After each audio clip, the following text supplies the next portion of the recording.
A very good morning to all of you, and I hope that you all are good. Is it so? And you people are safe wherever you people are. And पढ़ाई लिखाई तुम लोग कर रहे हो मन से, है ना? तो जैसा कि तुम लोगों को पता है कि you people know that we were doing the chapter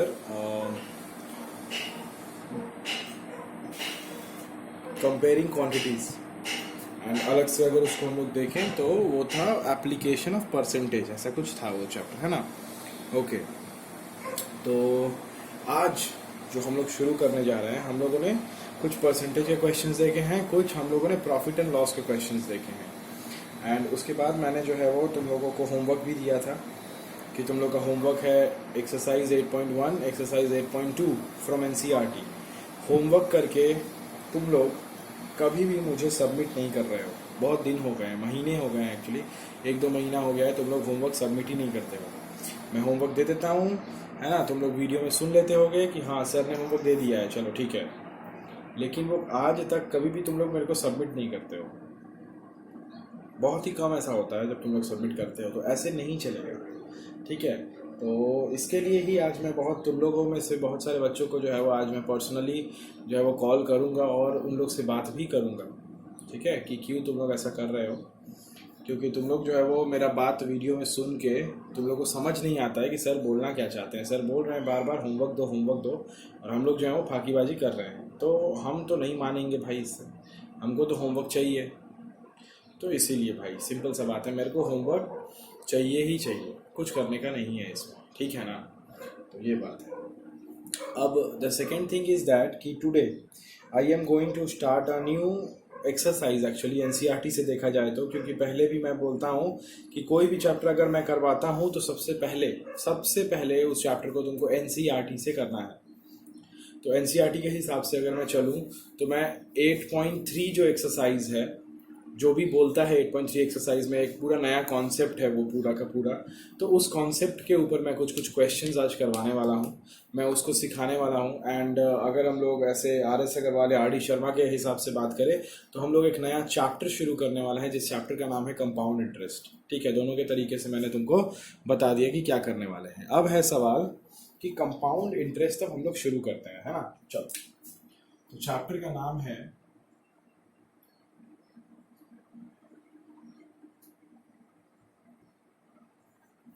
The name of the chapter is compound interest। अभी इंटरेस्ट सुन के तुम लोग को याद आया होगा क्लास 7 का, जब तुम लोगों ने एक चैप्टर पढ़ा था जहाँ पे तुम लोग सिंपल इंटरेस्ट निकालते थे, है ना? निकालते थे ना सिंपल इंटरेस्ट, याद है?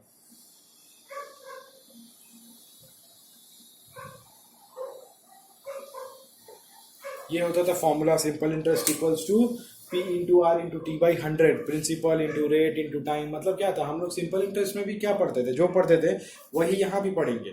ये जो पूरा मेरा चैप्टर है ना, अगर तुम लोग चैप्टर 8 का बात करो, मैं एनसीईआरटी को ही लेके बात कर रहा हूँ, तो ये जो हमारा पूरा चैप्टर 8 है ना, ये पूरी मान लो कि पूरा कमर्शियल मैथमेटिक्स है थोड़ा बहुत, है ना? मतलब तुमको सोचने पे मजबूर करता है इसका क्वेश्चंस कि तुम सोचो, तुम अगल बगल के जो भी एप्लीकेशंस हैं, जो अगल बगल की दुनिया में जैसे काम चल रहा है, उस बेसिस पे कुछ क्वेश्चंस तुमको तैयार करके इस चैप्टर में दिया गया है, उसका बेसिस तुमको तैयार किया जा रहा है। जैसे तुम लोग बैंक से लोन लेने जाते हो, बहुत ही लोग लेने जाते होंगे लोन, बहुत ही लोग लेते हैं बैंक से लोन।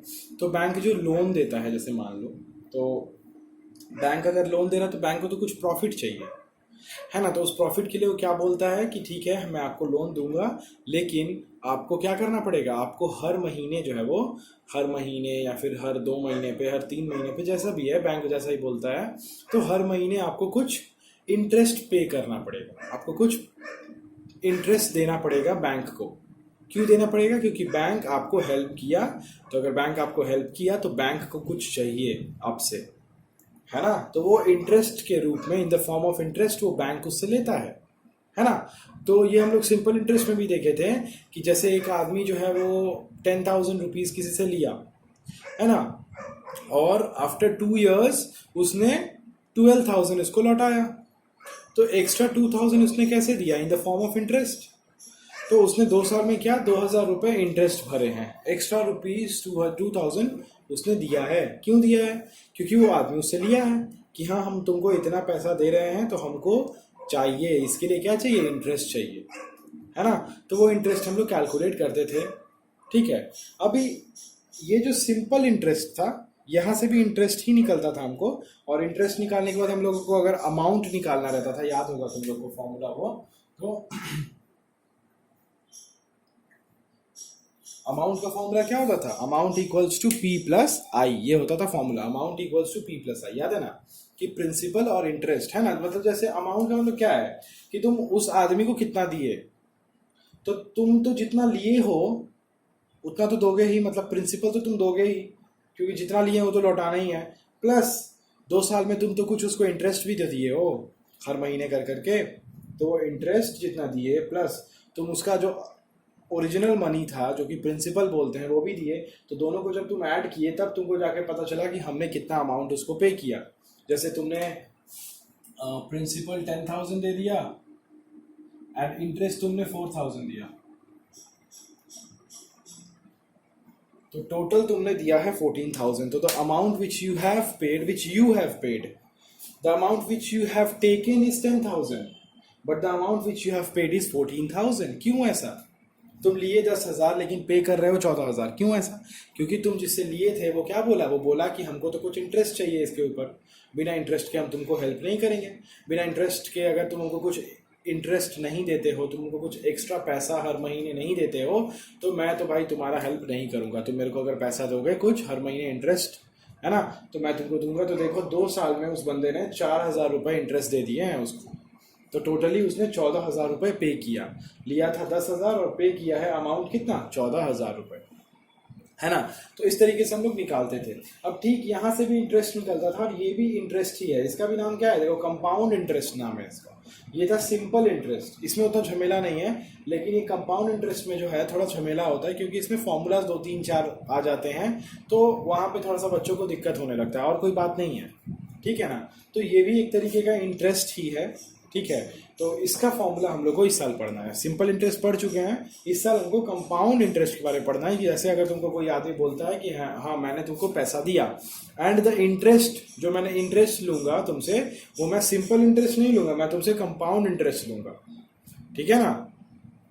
तो ये अगर बात बोला जाता है तुमसे, तो तुमको कंपाउंड इंटरेस्ट लगाना पड़ेगा, नहीं तो सिंपल बोलता है तो सिंपल लगाना पड़ेगा, ये बात है, ठीक है। अब देखो, अब ये जो कंपाउंड इंटरेस्ट होता है, दिस कंपाउंड इंटरेस्ट, ठीक है ना, ये कंपाउंड इंटरेस्ट मेरा जनरली 3 तरीके से लगाया जाता है। या तो तुम किसी को भी अगर पैसा दे रहे हो, तो इंटरेस्ट को जो है वो ईयरली लगाओगे, एनुअली, मतलब साल में एक बार आप आइएगा और मेरे को मेरा इंटरेस्ट देके जाइएगा, अच्छी बात है। या तो तुम एनुअली लगा सकते हो, नहीं तो तुम इंटरेस्ट को हाफ ईयरली लगा सकते हो, नहीं तो तुम इंटरेस्ट को क्वार्टरली लगा सकते हो। ये 3 तरीके से कंपाउंड इंटरेस्ट का क्वेश्चन बनता है, कि कंपाउंड इंटरेस्ट या तो ईयरली लगेगा, या फिर एनुअली बोलो, और हाफ ईयरली,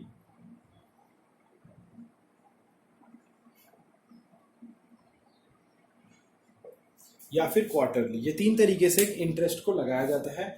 या तो आप हर एक साल में एक बार आइए और फिर देके मेरा इंटरेस्ट जाइए, या फिर आप हर 6 महीने पे आइए और मेरा देके जाइए, या फिर आप हर 3 महीने पे आइए, क्वार्टरली आइए। क्वार्टर मतलब क्या, 3 महीने का क्वार्टर होता है ना, तो आप हर 3 महीने पे आइए और मेरा इंटरेस्ट मेरे को देके जाइए, आप मेरे को इतना ही चाहिए बस। तो 3 तरीके से फॉर्मूलाज जो है वो 3 तरीके से इंटरेस्ट लगाया जाता है, 3 तरीके से आदमी लोग पैसा देता है। कि आप मुझे ये बताइए कि आप मुझे 3 महीने पे दीजिएगा, आप मुझे 6 महीने पे दीजिएगा, या फिर आप मुझे 1 साल पे दीजिएगा। तो अगर आप 3 महीने पे दीजिएगा तो मैं क्वार्टरली लगाऊंगा, तो उसका हिसाब थोड़ा अलग हो जाएगा। आप अगर मुझे 6 महीने पे आके दीजिएगा तो मैं फिर हाफ ईयरली का कुछ कॉन्सेप्ट लगाऊंगा, तो फिर उसका हिसाब अलग होगा। एंड अगर आप मुझे हर साल आके दीजिएगा तो फिर मैं एनुअली वाला कॉन्सेप्ट लगाऊंगा, उसका हिसाब थोड़ा अलग हो। ये है कहानी, समझ गए। तो आदमी के पास 3 ऑप्शन है यहाँ पे, अच्छी बात है। अब सवाल है कि अगर हमको कंपाउंड इंटरेस्ट निकालना है तो फॉर्मूला क्या होगा। तो नॉर्मली फॉर्मूला क्या होता है, नॉर्मली अगर हमको इंटरेस्ट निकालना है तो what is the formula for finding the interest, amount minus principal, है ना। इंटरेस्ट का नॉर्मली इंटरेस्ट इक्वल्स टू कितना, अमाउंट माइनस प्रिंसिपल। ये सब फॉर्मूला जो भी मैं लिखा हूं ना शुरू से, सबको तुम लोग लिखो, कॉपी में काम करेगा। ओके, तो यहाँ पे क्या निकाला है, कंपाउंड इंटरेस्ट। तो बस इसका नाम ना चेंज है, जैसे कंपाउंड इंटरेस्ट, जैसे मान लो कि तुम एक लड़के हो, तो तुम्हारा कुछ कुछ फीचर है, तो दूसरा भी एक लड़का ही है ना, तो लड़का का लड़का के साथ तो फीचर सेम ही रहेगा ना, सब कुछ नहीं रहेगा तो फिर भी तो कुछ कुछ सेम ही रहेगा, है ना। ऐसा थोड़ी है कि उसके बारे में बोलेंगे कि इसके बारे में बताओ, तो वो बोलेगा नहीं ये तो एक, वो लड़का तो रोहन था, ये लड़का तो सोहन है, इसका मतलब इसका प्रॉपर्टी तो रोहन से अलग होगा। कैसे होगा, वो भी लड़का था ये भी लड़का है, तो एक लड़के का जो प्रॉपर्टीज होता है कुछ कुछ 1 2 3 4, तो वो तो रोहन सोहन दोनों के अंदर सेम ही होगा। तो आइदर वो सिर्फ इंटरेस्ट बोल रहा है, या फिर कंपाउंड इंटरेस्ट बोल रहा है, या फिर सिंपल इंटरेस्ट बोल रहा है, तो इंटरेस्ट ही है ना। तो इंटरेस्ट का फॉर्मूला क्या है निकालने का, अमाउंट माइनस प्रिंसिपल, है ना। तो ये कंपाउंड इंटरेस्ट में भी यही है फॉर्मूला, कि कंपाउंड इंटरेस्ट अगर निकालना है तो सबसे पहला फॉर्मूला मिलता है तुमको यहाँ पे कि compound interest C I equals to A minus P. ये मिलता है तुमको सबसे पहला फॉर्मूला कि सी आई निकालना है तो ए माइनस पी करना पड़ेगा। ओके, अच्छी बात है। अब सवाल है कि ठीक है सर, पी तो प्रिंसिपल होता है, तो पी तो हमको पता रहेगा कि जैसे हम मानिए जाके ले लिए 10,000 रुपये किसी से, और पी मुझे पता है सर, अमाउंट कैसे निकालेंगे सर कंपाउंड इंटरेस्ट में, है ना। तो अब सवाल है कि अमाउंट निकालने के लिए फॉर्मूला बनता है ना। तो अमाउंट का जो फॉर्मूला है वही इस चैप्टर का जो है वो हार्ट एंड सोल है, और वही याद रखना पड़ता है, ठीक है ना। तो अमाउंट का फॉर्मूला लिखो कि अगर तुम, क्वेश्चन में लिखा है कि if the compound interest is compounded annually, है ना, कंपाउंडेड एनुअली,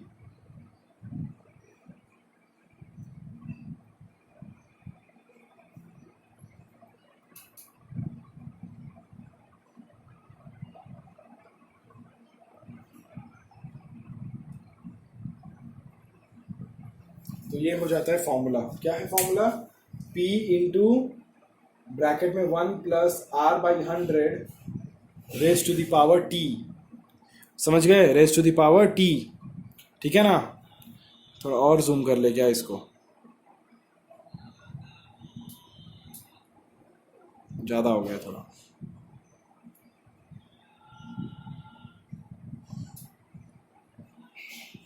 अब ठीक है ना, यस। तो ये जो है हमारा amount equals to P into 1 plus R by 100 का पावर टी। इसमें पी क्या है लिख लो, प्रिंसिपल, आर क्या है रेट, और टी क्या है टाइम है, कितने टाइम के लिए ले रहा है वो, 1 साल 2 साल 3 साल 4 साल 5 साल, जितने भी साल के लिए ले रहा है, यहाँ पे टाइम की जगह पे उसको पुट करना है। मैं क्वेश्चंस करवाऊंगा, चिंता मत करो, जस्ट समझा रहा हूँ। जैसे मानो अगर कोई एक आदमी ले रहा है कोई भी एक पैसा एट सर्टेन रेट 5% रेट पे फॉर 3 years, है ना, एनुअली ले रहा है पैसा। क्वेश्चन में लिखा रहेगा कि एनुअली ले रहा है कि हाफ ईयरली ले रहा है कि क्वार्टरली ले रहा है, उसका चिंता नहीं है। क्वेश्चन में लिखा रहेगा कि एनुअली ले रहा है कि हाफ ईयरली ले रहा है कि क्वार्टरली लिखेगा, उसका कोई चिंता नहीं है। मैं अभी फॉर्मूला बता रहा हूँ एनुअली का।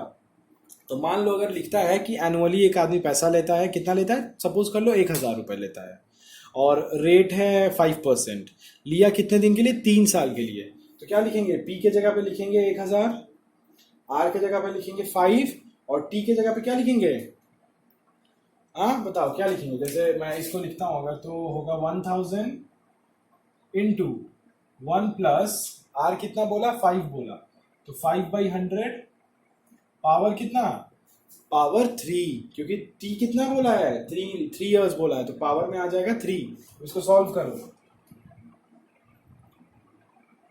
1000, इसका एलसीएम करना पड़ेगा ना, डिफरेंट डिनोमिनेटर है, तो 105/100 पावर 3। इसको काटो, 21/20, तो 1000 into 21 into 21 into 21 divided by 20 into 20 into 20 into 20 into 20, है ना। ओके, अब 1 2 3 1 2 3 बचा कितना,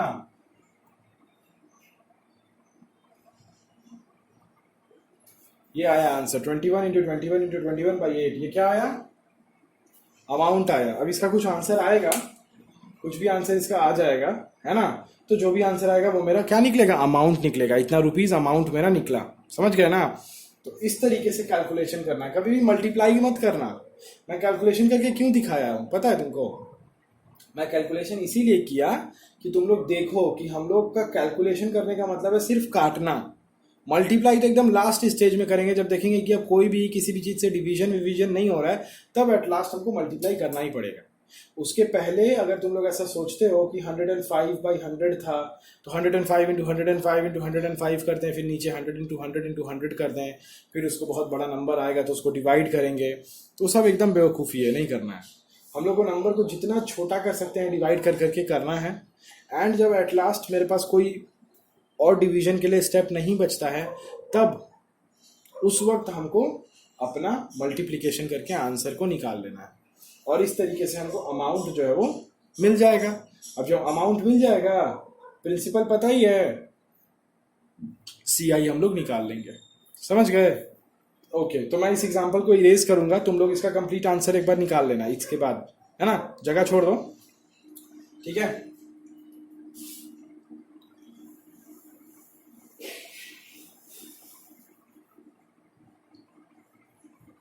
तो इसका मतलब ये है कि हमको एक फॉर्मूला मिला कि अमाउंट कब कैसे निकालेंगे। जब मेरा एनुअली बोलेगा तब हम अमाउंट का फॉर्मूला क्या डालेंगे, तो ये डालेंगे। एनुअली बोल रहा है तब। अब हाफ ईयरली बोल रहा है, देखो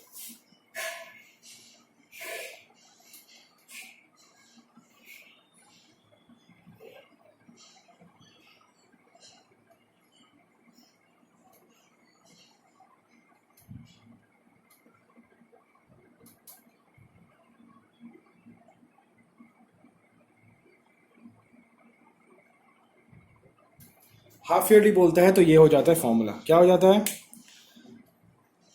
A equals to P into 1 plus R/200। यहाँ पे क्या था 100, यहाँ पे होगा 200। क्यों हो गया? क्योंकि हाफ ईयरली हो गया ना, हाफ मतलब एक साल में 2 होता है ना, 6 महीने, तो इसलिए 2 से डिवाइड हो गया ये, तो 100 की जगह पे ये 200 हो जाएगा। इसलिए टाइम भी देखो 2T हो गया ना 2T। क्यों? क्योंकि एक साल में अगर T है तो 2 अगर 6 महीना मिला के एक साल बनाना है, तो एक साल बनाने के लिए इनको 2 6 महीना लगाना पड़ेगा। जैसे मान लो कि मैं लिखता हूँ कि 3 साल के लिए, तो 3 साल में कितने सारे हाफ ईयरली होते हैं? 3 साल में 6 हाफ ईयरली होते हैं, तो 2 इंटू 3 6 हाफ ईयरली आ जाएगा। समझ रहे हो बात को? अगर मुझे 3 साल बनाना है हाफ ईयरली के फॉर्मूला में, है ना, हाफ ईयरली में बोला कि compounded half yearly for 3 years, तो हाफ ईयरली उसने लिया है कि हाफ ईयर पे देगा 6 महीने पे, लेकिन 3 साल के लिए लिया है।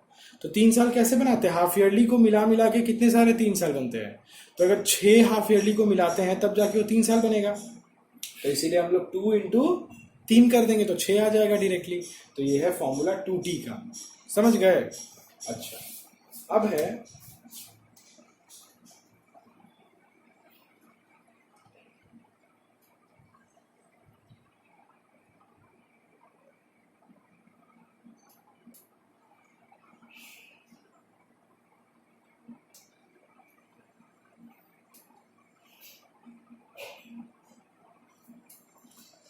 Compounded quarterly. क्वार्टरली का मतलब एक साल में कितने क्वार्टर्स? 4 क्वार्टर्स, 3 महीना करके, है ना। तो अगर 4 क्वार्टर्स तो ये 4 से डिवाइड हो गया। ये वाला में ओरिजिनल फॉर्मूला पे ही सब काम हो रहा है, लेकिन बस डिवीजन का खेल है और कुछ नहीं है। तो अगर हाफ ईयरली हुआ तो 100 को 200 बना दिए और T को 2T बना दिए। क्वार्टरली होगा मतलब 4 महीना मिला के एक साल बनता है, तो इसको 100 को 400 बना देंगे और इस T को 4T बना देंगे। बस यही है और कुछ नहीं है। समझ गए? तो ये है तुम्हारा अमाउंट निकालने का फॉर्मूला। फॉर्मूलाज और भी हैं, और भी बोलने में मतलब क्या, और बहुत सारे फॉर्मूलाज, ऐसा नहीं है, लेकिन आज मैं बस कुछ इतना ही फॉर्मूला बताऊंगा और इस पर कुछ सिंपल क्वेश्चंस तुम लोगों को दे दूंगा, ताकि एक ही दिन बहुत ज़्यादा फॉर्मूला ना दे दूं, और इससे क्या होता है ना कि तुम लोग को भी थोड़ा सा दिक्कत हो जाएगा, है ना। मैं नहीं चाहता हूँ कि तुम लोग को किसी भी तरीके का दिक्कत हो, तो बस यही बात है। इसीलिए मैं नहीं दूंगा, बहुत ज़्यादा फॉर्मूला तुम लोग को नहीं दूंगा, ठीक है ना, ये बात है। और इसमें और भी फॉर्मूलाज आएगा तो मैं उसको समय समय पे जो है वो, है ना, उचित समय जब आएगा तब मैं उसको बताएगा, है ना, तुम चिंता मत करो। तो मैं अभी जितना बताया हूँ उतना समझ में आया कि नहीं आया, ये तुम लोग हमको जरूर बताना। जरूर बताना मतलब जरूर बताना। कैसे बताओगे? कि समझ में आ गया तो सर को नहीं बताया, नहीं, हमको बोलना सर आई हैव वॉच्ड, या फिर हिंदी में भी बोल सकते हो, इंग्लिश में भी बोल सकते हो, बंगाली में भी बोल सकते हो कि हाँ आमी देखे नहीं है चीज, या फिर भोजपुरी में मन करे।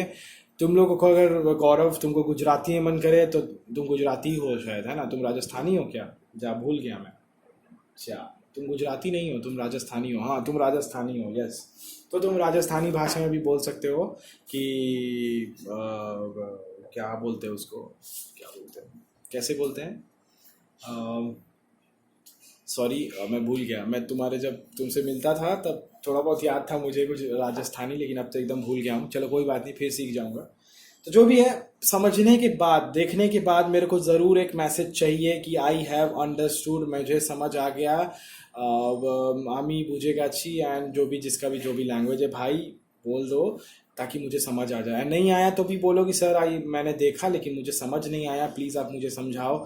तो मैं फिर से वीडियो बनाऊंगा, नहीं तो हो सकता है मैं तुम लोग को वीडियो कॉलिंग कर लूँ तुमको, कि चलो वीडियो कॉलिंग पे तुमको समझा देता हूँ, क्योंकि मेरा मेन मोटिव समझाना है और कुछ नहीं है बस। इसलिए मैं आज तुम लोग से मिलने भी वाला हूँ, बात करने वाला हूँ। तुमको पता चलेगा ये बात जब तक तुम वीडियो देख रहे होगे, तो समझ गया ना? तो यही बात है, ठीक है, अच्छी बात है। अभी एक और छोटा सा, बस बहुत ही छोटा सा फॉर्मूला लिखवा देता हूँ मैं तुमको कि अगर ऐसा कभी होता है, ठीक है ना, कि जब भी रेट जो होता है ना हमारे क्वेश्चंस में दिया रहता है, तो रेट हमेशा फिक्स रहता है ना? 1 साल 2 साल 3 साल का लो तो फिक्स रहता है कि इतने ही रेट पे आपको हमेशा पैसा देना है। लेकिन कभी कभी ऐसा होता है ना कि बैंक बोलता है या फिर दुकानदार लोग बोलता है कि अच्छा भैया एक आप काम करिए कि आप जो पैसा ले रहे हैं तो आपको हम कुछ मदद करना चाहते हैं, चाहे हम आपसे बहुत ज़्यादा पैसा लेना चाहते हैं। मदद का भी इंटेंशन हो सकता है, बहुत ज़्यादा लेने का भी इंटेंशन हो सकता है। उस भावना में मत जाओ। जो हम तुमको समझाना चाह रहे हैं वो वहाँ जाओ कि जैसे मान लो कि मैंने 3 इयर्स के लिए पैसा लिया। दुकानदार बोला मेरे को, दुकानदार मतलब बैंक वाला, कि आप एक काम करो भैया, आप फर्स्ट ईयर में जब आप देते रहोगे तो आपके पहले साल के लिए रेट ऑफ इंटरेस्ट 3% होगा, दूसरे साल के लिए आपका रेट ऑफ इंटरेस्ट मान लीजिए 5% हो जाएगा, और तीसरे साल के लिए आपका रेट ऑफ इंटरेस्ट 7% हो जाएगा। क्यों? आदमी बोलता है क्यों? तो दुकानदार उसको बोला कि देखिए सर, आप तो 1 साल में बहुत पैसा दे दीजिएगा तो आपका अमाउंट क्या हो जाए, कम। तो अब जब कम अमाउंट है तो उसमें हम लोग रेट बढ़ा देते हैं, क्योंकि बैंक को ज़्यादा पैसा चाहिए, बैंक लुटेरा है, ऐसा बोलेगा वो, ठीक है, कि बैंक को ज़्यादा पैसा चाहिए, बैंक लुटेरा है, इसीलिए आपका जैसे जैसे पैसा ईयर आफ्टर ईयर कम होते जाएगा वैसे वैसे आपका इंटरेस्ट हम लोग बढ़ाते चले जाएंगे। तो अगर वो मान लो 3% है ना, 3 साल के लिए लेता है ना, और उसको इंटरेस्ट में जैसे मान लो बोलता है कि 3 साल के लिए पैसे लिए हैं आप, और आपका जो इंटरेस्ट का रेट होगा वो होगा 3%, 4% एंड 10%। अगर आपने जो पैसा लिया उसका रेट है 3%, 4%, 10%, तो आदमी बोलेगा ठीक है चलिए आपका बात हम मान लेते हैं क्योंकि हमको तो ज़रूरत है, तो आप जो बोलिएगा हम मानेंगे। तो उस केस में अमाउंट कैसे निकलेगा ये बताओ, ये है सवाल। एक्चुअली मेन यहीं पे हम आना चाहते थे कि अगर तुम पैसा लिए जाके और तुमको 3 साल के लिए तुम पैसा लिए हो और तुमको अलग अलग रेट दे दिया। नॉर्मली अगर तुम 3 साल के लिए पैसा लिए हो तो क्या करोगे, इस फॉर्मूला में पी डालोगे, आर डालोगे, टी डालोगे, 3 आंसर आ गया। लेकिन यहाँ पे तो आर है ना, यहाँ पे तो एक ही आर का वैल्यू डाल सकते हो तुम, लेकिन तुम्हारे पास तो 3 साल में 3 अलग अलग आर है, तब क्या करोगे? यही है क्वेश्चन, यही है क्वेश्चन, समझ गए? तो यहाँ पे क्या करना है, तो यहाँ पे एक छोटा सा, एकदम बहुत ही छोटा सा बच्चा है जो कि एक फॉर्मूला लेके आता है ना, और वो फॉर्मूला भी तुम लोगों को जरूर से जरूर जो है वो जानना चाहिए। देख लो क्या है ऐसे केसेस में। इस केसेस को क्या बोलते हैं पता है? हाँ, इस केसेस को क्या बोलते हैं? When the rate of interest are different for the successive years, है ना, means rate of interest is different for successive years। अलग अलग साल के लिए अगर रेट ऑफ इंटरेस्ट अलग अलग है तो उस केस में तुम्हारा अमाउंट का फॉर्मूला क्या है, देखो।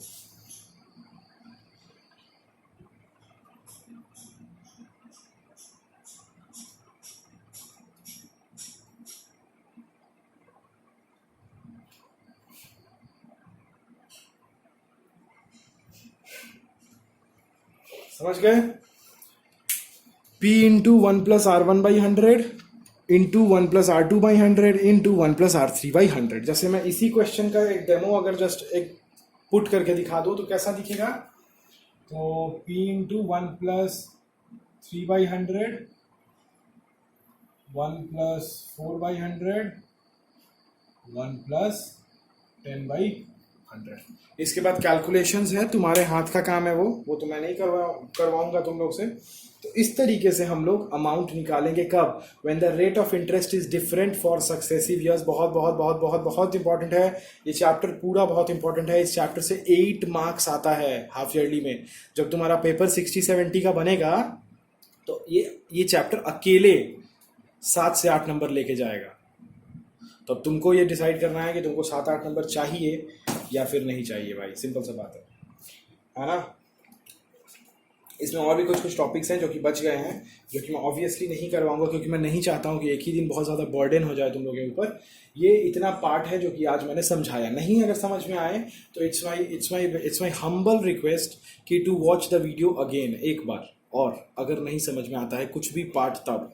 अच्छा, अगर उसके बाद भी नहीं समझ में आता है तो विदाउट एनी हेजिटेशन मैसेज करो मुझे, मेरे को कॉल करो, मुझे मैसेज करो, सर समझ नहीं आया।